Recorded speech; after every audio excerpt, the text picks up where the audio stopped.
Hello everyone, and welcome to your Masters in Governance and Management. My name is Sandy, and today we'll be discussing Module 3, which is about managing public organizations and people.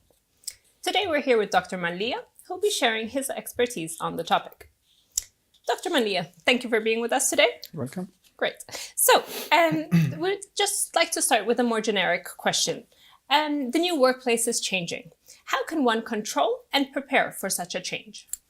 So first of all, nowadays we cannot assume that we are working within a schedule of 8 hours. Previously, it was something standard to start from 8 till 5 till 4, whatever, being in the office with a desk and whatever. Nowadays we are shifting to the remote people who are working remotely from home or from any other office. We are working with other people with different time zones. So we are also including the different cultures, background, environments, and even the styles of organizations how we work with. You can have an organization which is locally based with one structure, and we can have another organization, for example, based in the United States, which is totally within a different style and organization setup. For this reason, we need some additional platforms to work with. And those platforms are part of the governance that we are setting. In the governance, we sort of set up the rules how we are going to play the game. So we have new needs, which weren't there, additional and different behavior from people, new expectations, new constraints as well, which are all impacting our lifestyle and influencing the way we do work. Okay, all right. Okay, now on to the fundamentals. What is the difference between governance, management, and leadership? So let's take it in a simple way.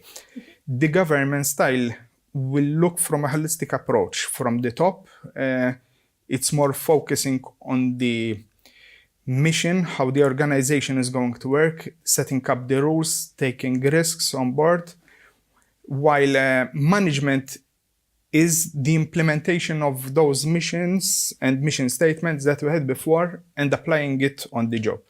Okay. Leadership will go a level deeper, where we have people who are following their leader, who are doing the actual work, which is aligned to the tasks assigned, which are all aligned to the mission statement and the governance of the organization. Okay, all right. And in a bit more detail, what is governance? So, in governance, we are evaluating, directing, and monitoring the organization. We have the board of directors. The board of directors are elected or appointed, it depends on the style of the organization. Actually, the board of directors is also assuming automatically the responsibility of the organizations, the risks assigned within the organization, and all the implications which can be fundamental for example, shareholders. It depends on the type of company that we will be focusing on. Okay, all right. How would you say management theories affect us today? So we are still studying theories which were developed 100 to 100 years ago. Okay. So one of the questions which sometimes is being asked, are those still relevant for us today? And we shall take into account that when these theories were developed, most of them, they were looking at numeric figures, how we can test what is being done on the workplace and how we can evaluate what is being done. Why? Because during that time, we were shifting to the Industrial Revolution. So it was the first time that theories were evaluating the work rather than people. And afterwards, we started shifting the theories from focusing on the work rather than focusing on people, the behavior, and the society itself. This started to happen after the Second World War, when we had another shift from people who were just skilled in just few things, and now they were specializing and looking forward to rebuild what was destroyed during the Second World War. Okay. We mentioned governance earlier. Are there any governing styles to mention, and what are the main functions? When we mention government styles, we mostly link the government styles with the organization styles. For example, the McGregor theories, the X and Y theory, the LMX theories. They are all aligned with the style of the organization and behavior of the organization. But then actually we'll start focusing on the governance itself, where we have the functional governance, which is quite dominated by determining objectives, the ethics, the culture. It depends on one place from the other. Nowadays, it's also part of the framework within the organization, how we are going to work. Frameworks are also influenced by external companies' directives. It depends. For example, EU directives, which implement and are quite in request and in demand when it comes to standardization or ISO standards, for example. Okay. My next question is about organizational structures. What are organizations and how do they organize their structures? So actually, organizations, we group our functions, our behaviors, our tasks within the same club. Okay. And this club is the organization that we work in. For example, if we are working in a financial institution, our behavior is totally different from working in another institution which provides services to the public. So an organization focuses on the needs and on the specialization and why that organization was being set up. There are several types of organizations. It depends on the business, on the country, on the economics of the country, even on the politics and the way governments behave from one country to the other. For example, having an organization within an EU country, it's much more focused on making profit, hierarchy, having different levels of structures. While if we focus on an organization, for example, being set up in North Korea, it's totally controlled by the government. The economics of its scale is totally different. Even the behavior of people, how they work, how they interact, and how they communicate together. It's totally different. The cultural factor comes in too. Yes, in fact, the culture and the behavior are part of the influence which takes place within the organization as well. Okay. There are the subsystems, environment, technology, for example. They are all influencing the setup of an organization and how it behaves. Okay. Next, I'd like to move on to how does an organization evaluate itself? So most of the organizations, they set up a mission statement. Okay. Small organizations, for example, Scouts Group, they have their motto, which is also part of their mission statement. It depends on the type of organization that we'll be focusing on. There are organizations which focus on making money. There are organizations which focus on providing a service. And there are the voluntary organizations as well. They evaluate themselves mostly on the targets, how they are reaching their targets. Nowadays, we are talking about also evaluating themselves through gathering data, gathering information, analyzing that information, creating key performance indicators, KPIs, where you will start evaluating yourself, comparing that data with previous data and previous versions that we have, and evaluate and analyze the progress and how it's going on. Something else which we are taking care of nowadays as well, we are highly focusing on people's behavior. Why? Because our organizations are not made of robots, but of people. And since we are changing the culture of how we work, people working remotely, people working from other countries, we have to change also the style of how we evaluate ourselves. Some time ago, I was watching a small YouTube movie where someone was being asked to work from 8 till 5 by his manager. And this was something which was disrupting him on his behavior. And he decided to leave the organization. On the notice period, this guy decided to work from 8 till 5, as his boss was requesting from him. But he was not actually working, but watching movies all the day. He was praised by his manager because he was working from 8 till 5, not because of his production or his business value, but actually because he was working from 8 till 5, which is out of question nowadays. But still, some organizations are still evaluating their business on the time people are working and not on the actual business value which is being created. Okay. All right. And what is the role of governance here? So, governance needs to provide a framework. The framework will be a set of rules, how, for example, directors are being elected, how managers and how people can progress within the organization. Part of the governance is also the support the organization will be providing to its staff. For example, the organization is aware that within a couple of years there will be certain growth. They will be upgrading, for example, the technology, and they are already taking into account that they need new additional skills within their remit. So what happens? They start focusing and building these type of skills by giving incentives to its employees. For example, you can study within, and we can support you financially for studying after office hours, for example. Okay. Or you can attend seminars and courses abroad and you are being paid for. Okay. And how would you say the organizational structure is responsible for results?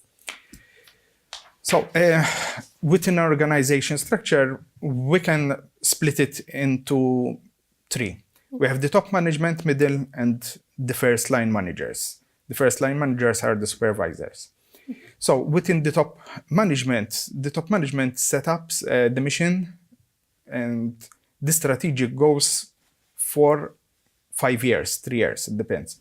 But mostly when we say strategic goals, it's a long-term strategy.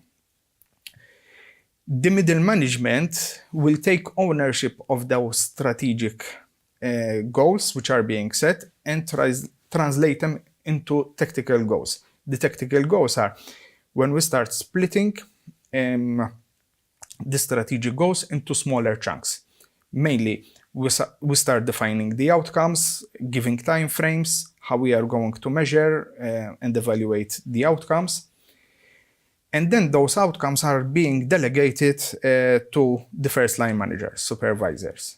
And those will be the operational goals. And it's the same, mainly. The operational goals will be specific, measurable, with target set.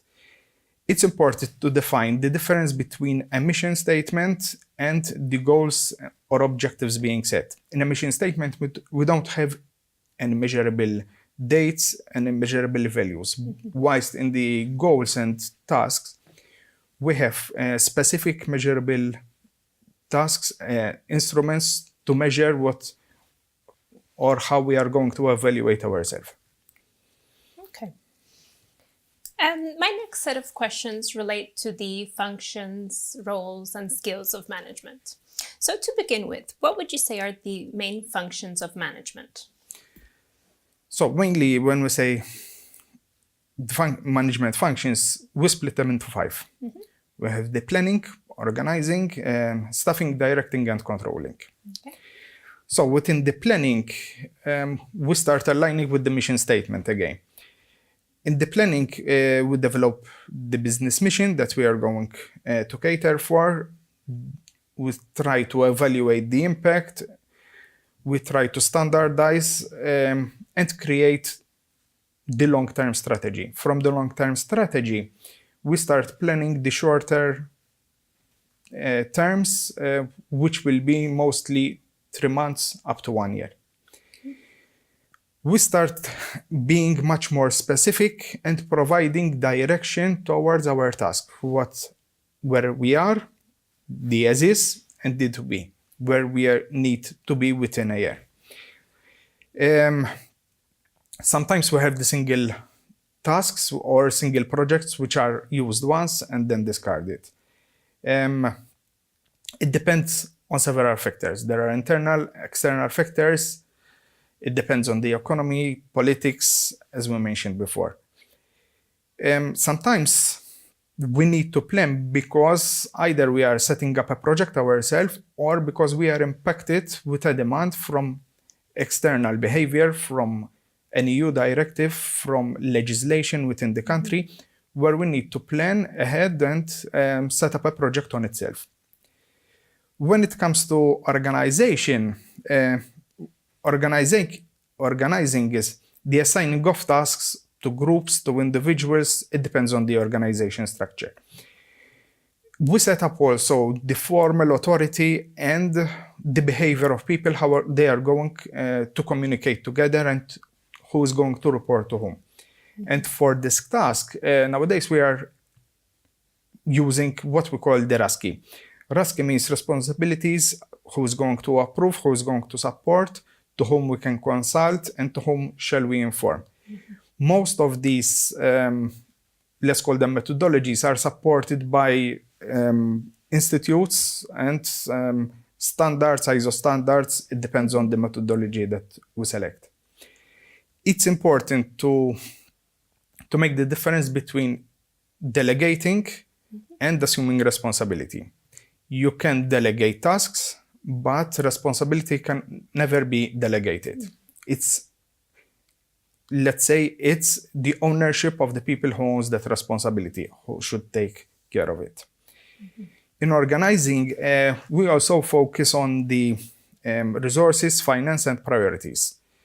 Making up budgets, it depends on the type of project that will be going on. When it comes to staffing, it's all related to staff. Training, engaging new people, performance measurement, PRPs, PMS, it depends. When it comes to training nowadays, it's quite a hefty budget to set up for, especially when you have long-term strategies, when you need expertise and not generic people for setting up your tasks and reaching up your goals. When it comes to directing, it's about the instructing, guiding, and overseeing what's taking place. Mainly how you are going to supervise, how you are going to communicate between people, leading, motivation, coordination. It's important that communication plays an important role in every aspect. One of the things that it's mainly said into projects, it's important that if a project is going to fail it from the initial stages. Why? Because it will be less expensive. When it comes to controlling supports all the previous four functions. It's about setting timelines, how you are going to measure targets, the goals, and then we'll start seeing also the burn down charts, how you are going to evaluate the tasks being assigned, how they are being targeted, reached, and even the contingency plans. It's important that normally we set up a 10% contingency, but sometimes we start using that 10% from the initial stages, which is quite dangerous, because along the way you will end up either exhausted or without any contingency along the project. When it comes to governance, then nowadays we are looking at the accountability. When it comes to accountability, it's quite linked to when you select, for example, the board of directors, how you evaluate directors, how you measure their performance, how they are being paid, how you can remove, for example, independent directors. The independent directors are mainly those who are not participating or just being observers within the board of directors. In today's role, we are also foreseeing how data protection works, GDPR, security in all aspects, and also corporate social responsibility. Okay. And next, what are the roles of management? So, mainly the roles of management, we split them into three: the interpersonal, informational roles, and decisional roles. Okay. Each specific role then is split into several other parts. For example, the interpersonal roles, you have the person who is the figurehead, who is representing his staff in the bad way and in the good way. The ceremonial parts, the legal aspect, when you are planning with your managers, with your heads. Then we have the leader as well. It's important that the leader have the followers. Otherwise, you will end up being a manager in your own office. Apart from that, we also have the licensing role. Being part of the management, managing your staff, leading your staff. You are also representing your staff when it comes to planning, budgeting, even the behavior of your staff. You are responsible for the whole package, let's say, of your staff. When it comes for the informational roles, it's much more related to the processing. For example, how you are going to monitor your staff, ways of monitoring, especially when you have staff who are working remotely, what type of infrastructure you are going to apply, how you are going to measure their performance. It's also about this being a disseminator about distributing the information. As we said before, communication is very much important. And one of the important roles of a manager is to disseminate information, even if it is not totally relevant to the group. Why? Because people need to feel part and ownership of the organization they work for. So if you don't know what's happening around your organization, you will start feeling just part of the organization or a silo on its own without being able to communicate with the other staff. Or you are part of a jigsaw puzzle, but you are just one piece of this jigsaw puzzle and you don't know how you fit within the whole jigsaw puzzle. Another thing is part of the function, part of the informational role is to be a spokesperson for your staff. You are managing a team of people on a project, on a particular project, they're already exhausted. Your head will call you in his office and he asks you for additional resources for additional projects. You are the person who is responsible for your staff. You must be aware why your people are being exhausted, what they are actually doing, what they are distributing, what are the results. You need to speak for themselves. The last one is the decisional roles. Decisional roles, we split it into four. When you will be part as being the entrepreneur of the organization, either if you are the owner of the organization itself, of the company, or if being part of the management, you should feel ownership of the task being assigned to you as being part of the organization. You need to create how you are going to control, and you also need to participate in several committees. You need also to communicate with other managers within other offices, or you need to set up meetings.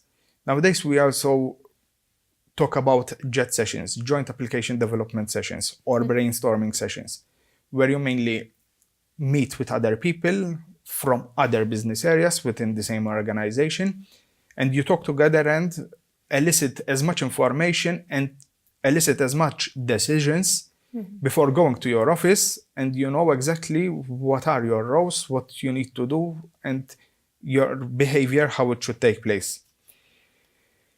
Being a manager, you are also the disturbance handler.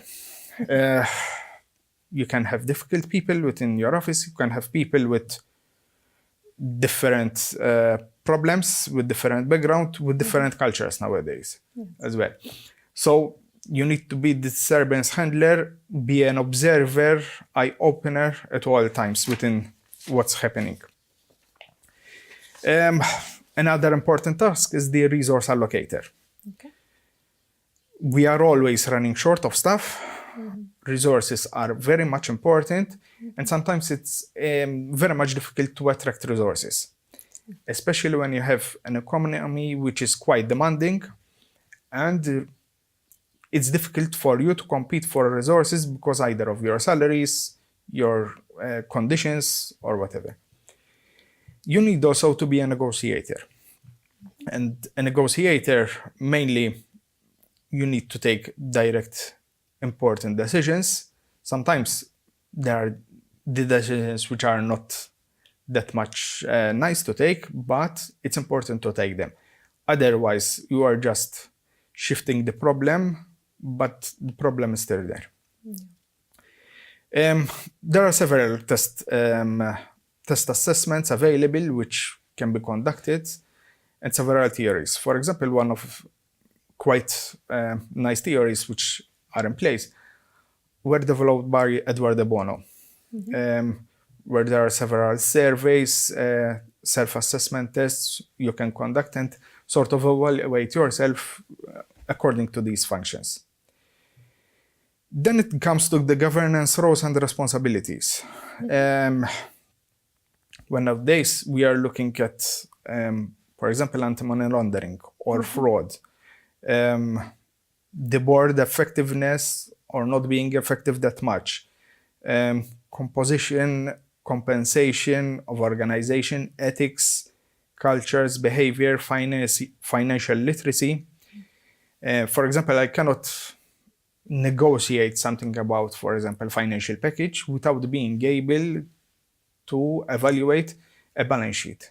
Why? Because I need to know the profits, assets, liabilities of the company. Otherwise, I will not be financially conversant. Nowadays, large organizations are also looking at the auditing. Auditing is playing quite an important role within organizations, both for financial purposes, for processing how things are taking place within the organization. We have technology, which is quite impacting our organizations. You cannot, for example, use technology which is outdated or which is not supported anymore. Why? Because, for example, insurance will not take place within an organization or you are not covered anymore. Apart from that, we are also having risk assessments and risk committees, especially within the financial organizations and large organizations, where you are being assessed by external bodies on your financial reporting, compliance, internal auditing, external auditing, shareholders, and all these stuff. Okay. And now on to the competencies. What skills are required to manage an organization? So let's make the difference between the skill to manage, the managerial skill. We can have the ability to do something, but we need to have the capability. The capability is not just doing something, but doing something successful. Okay. In organizations, we need to develop several capabilities. For example, how we work into teams. Motivation, how decisions are being taken. For example, some organizations which are quite strict in their behavior, they lack the skill of taking decisions. Why? Because if the manager is on leave or is traveling or whatever, he's not there. There is no one to take decisions, so we're still awaiting the manager to be in the office and take decisions for us. And the best manager is, and you can evaluate the best manager when he is not within the office. If his people are capable of taking decisions and the business is running as usual, then we have a good manager who is being productive within his people and making people who are capable of taking decisions and putting their business forward. Managers need also to develop negotiating skills, conflict resolution, leadership, and strategic management. When it comes to the organization structure, we already mentioned the top level, middle management, and the supervisory level. Each part within the organization needs different skills. Let's start from the supervisory skills. The supervisory skills mostly focus on the technical skills, how things are being done technically, being an expert in a specific topics of my production or within my tasks. When it comes to middle management, we start shifting to the human skills, the human aspect. The behavior of people, how I'm going to take care of my staff, my people. Whilst when we started moving to the higher up, to the top level of management, we start looking at the conceptual skills. It's more on the concept of the organization, where what is the behavior of my business and how I'm going to make money out of my business or the service that I am providing. It depends on the type of organization. Nowadays, we are also looking at the diagnostic and analytical skills, where mainly we have people who are capable of collecting information or disseminating information, but also to analyze the type of information. It's useless to have gigs of information with gigs of numbers stored on a server without being able to analyze those figures, how we can play around and how we can predict the behavior within our organization. Nowadays, we are also looking at a lot about business intelligence, artificial intelligence, where we are sort of trying to predict the behavior of businesses around us and how we can be impacted or how we can influence other businesses. Okay. Now, I'm going on to problem solving as a particular skill.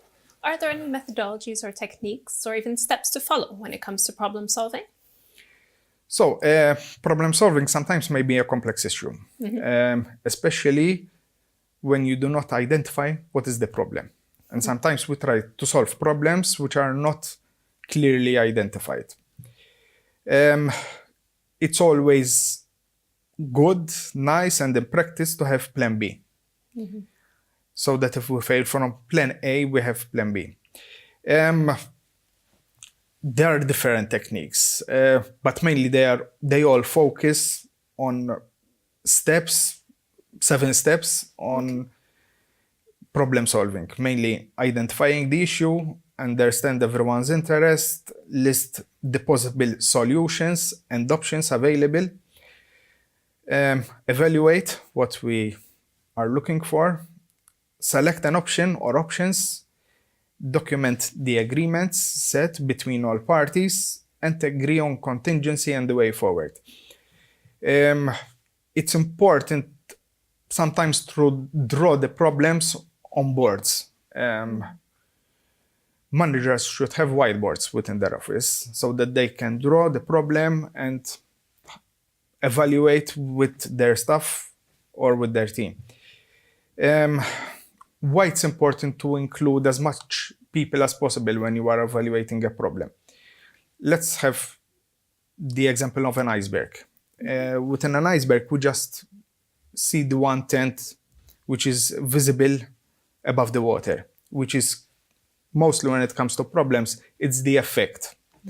The problem is underneath. It's 90% of the iceberg is underneath the water. So mainly the problem is the 90% which we are not foreseeing. There are several techniques and methodologies. For example, doing brainstorming sessions, JET sessions where you make people talk together and take decisions. Edward de Bono, for example, have another example of the 6 thinking hats as well, where a person tries to replace himself and make himself up within different scenarios. There are the failure mode and effect analysis. There are several from these. We can also use the flow charts, where we can draw the problem, how it is flowing from one side to the other, how we can take decisions, all this kind of stuff. We can also use the cause and effect diagrams, which sometimes we call them fishbone structures, where we know the problem, we know the effects which are having, and we start drawing the problem and what are the effects which are taking place across that problem. And my next question is, what are the key governance elements? So one of the important things when it comes to governance elements, there will be regular board meetings, good administration process, good governance structure, consistent record keeping, recording of what's taking place and decisions taken, open and collaborative board structure. You can use several technical tools nowadays, how you can collaborate and put documents shared together and being available to everyone. There needs to be constructive employee trusty relationship. Otherwise, you will start creating a gap between directors, management, and the employees themselves. It's important to have active engagement with external advisors. We are not experts in everything. There are experts, consultants who can help us develop new techniques, new methodologies. Sometimes they make us aware of new business trends which are taking place, which can be of benefit for our organization as well. It's important to have a solid investment strategy. Budgets set up, training budgets, technology budgets, infrastructure on long-term and short-term basis. There should also be procedures on how to manage risk. And if a risk is taking place, who is going to take ownership of that risk and how we are going to mitigate that particular risk. And finally, we need a clear and transparent communication way. People feel part of an organization when there is communication flowing. Sometimes it's not that much important to know what's happening in depth, but it's nice to know in a holistic approach what's taking place within my organization. All right. And my last set of questions relate to the concepts of strategic management. What would you say are the essential skills required in leading and managing? So, part of the essential skills, organization and management skills, communication, data analysis, strategic planning, and being visionary. Let's tackle the first one, being the organizational management skills. Stress and time management. People are stressed from 8 o'clock till onwards all the time. Time management. Sometimes you will find people, managers, directors as well, who will tell you, I cannot manage my time. Or I am full within the next 12 hours. I cannot do anything which is within my competency because I have to do other things. Sometimes what's happened, we are afraid of delegating our tasks, or when we get promoted and we grow within an organization, we still try to own tasks which were taking place 5 years ago. We are afraid of leaving behind and focus on other important things. It's important to encourage new talent and how we can retain the current talent that we have. Nowadays, when we have lack of resources, difficult to find specialized people, expertise, it's important to encourage talent and encourage growth within our talent as well. Coaching and mentoring. It's not just for the new people that will be recruited, but even for the people who, let's say, are the old age gap, being there within my organization for 20 years or more, and they are not trying to update themselves to align with new technologies, how work procedures are taking place, and new trends which are taking place across the environment. It's important on adapting to budgets, improve efficiency, and reduce costs, errors, production errors. Some time ago, I was having a chat with one of my students, and he was stating that within his organization, who works in a factory, they were producing bottles. And these bottles were costing twice as much because they were not able to identify the problem, and they were not able to identify a solution for it. So their production started to be twice as much expensive. They were just throwing away 50% of their production. And apart from the environmental impact, it's being much more expensive and less competitive with other companies. It's important also to promote collaborative environment. We are not just a silo within our organization. It's the same like the jigsaw puzzle that we mentioned before. If part of that jigsaw puzzle is lost, it's useless to have the jigsaw puzzle anymore. The communication skills. It's important to be aware of the goals and expectations in a holistic perspective within the organization. Otherwise, you don't start feeling part of that organization. You will just feel part of an office rather than an organization within itself. Establish the right communication channels. Nowadays, within technology, it's quite helpful. We can set up any type of environment.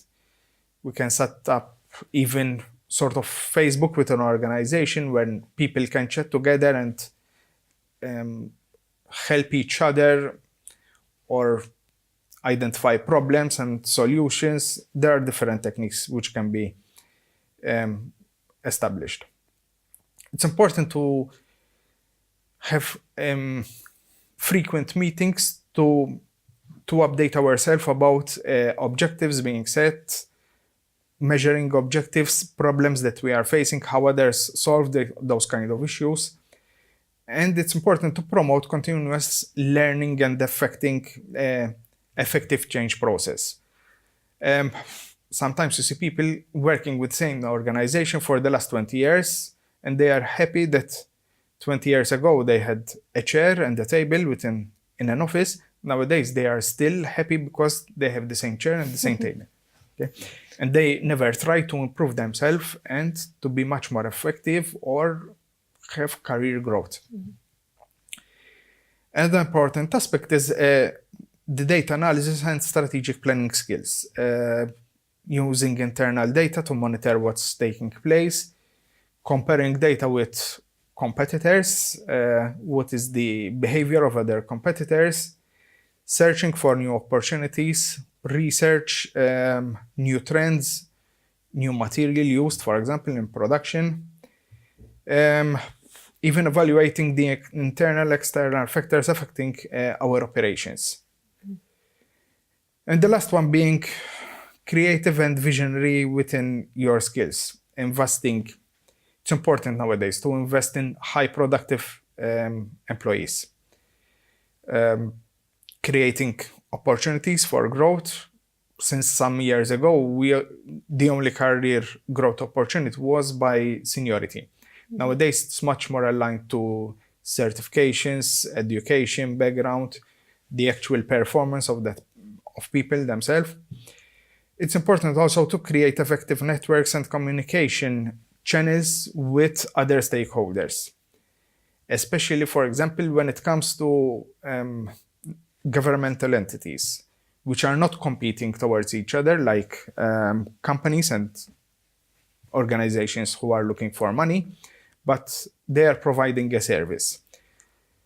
Way back, you go to a particular government department, you are being asked for your information, and after a week, that information will be availed to you, and there was a whole cycle. Nowadays, we have silos of information, silos of data where everyone can retract and reach that data from the same silo. So you have some sort of standardization, and it's being much more effective. It's important also to create a vision to direct people towards success and praise the success that they reach. There should be some skills on praising people, because sometimes we end up praising the same people because they are quite productive. But it's important to praise even at team level. You have teams, when you reach a particular task, particular goal, it's important to praise the team. Okay. And my last question for you today, Dr. Malia, is what are the top skills and qualities you need for the public sector? Excellent organization and negotiating skills, being creative and be flexible towards your thinking, leadership, decision making, the ability to take decisions, create teamwork, the ability to work even on your own. You have people who are working remotely, they need to work on their own, but they are forming part of a team as well. Good communication skills, written, oral, presentation skills, enthusiasm and commitment towards policy making, internal politics on how you achieve your targets, current affairs, what's taking place. You need to be aware of what's taking place within your kind of business or within your kind of organization that you are working with. Being confident and self-driven towards achieving something better. Time management, the ability to organize and prioritize workload, interpersonal skills, commercial awareness, project management skills. Nowadays, we are also looking at what we call lean project management or lean methodologies. Where in lean methodologies, one of the important factors in lean is that we focus on making something better each time we are doing a process. The lean process was developed by Toyota some way back, and they started working on this type of methodology just to make it much more efficient and effective the way they do processing. They always try to look forward to implement the change and improve the process along the way. Okay, so that concludes the questions I have for you, Dr. Malia. I'd like to thank you for your time today. Thank you. Thank you. So there you have it. Today we spoke about Module 3, which was about managing public organizations and people. And we discussed various topics amongst the difference between management, governance, and leadership. We looked into various skills required for each, and we ended up with top skills and qualities specifically for the public sector. That's all for today. Thank you, and see you next time.